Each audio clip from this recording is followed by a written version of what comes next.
নাই, শুধু একটি কথা বলেছি যে আপনারা ন্যায় ভিত্তিক কাজ করবেন, আপনাদের সাথে আমার কোনো ঝগড়া বিবাদ হবে না। আপনারা ভালো থাকবেন, আমাকে ভালো রাখবেন।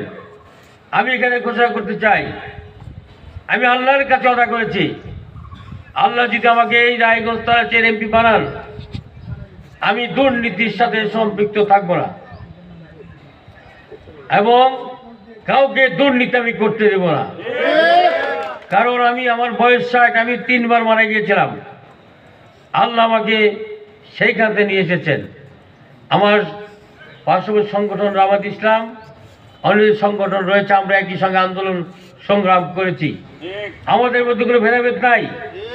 জনগণ যাকে ভোট দিবে সেই দিয়ে এই রায়গঞ্জের এমপি হবে। আমি তাদের সাথে নিয়ে এই রায়গঞ্জের উন্নয়ন, রায়গঞ্জ তার উন্নয়ন করতে চাই।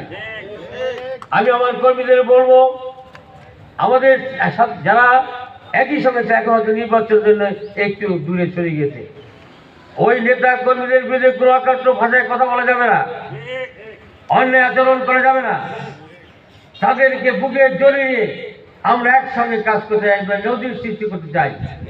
আমরা কোনো দল নয়, আমরা রায়গঞ্জের মানুষ। আমরা একসঙ্গে ক্যানভাস করবো, একসঙ্গে ঘোরাফেরা করবো।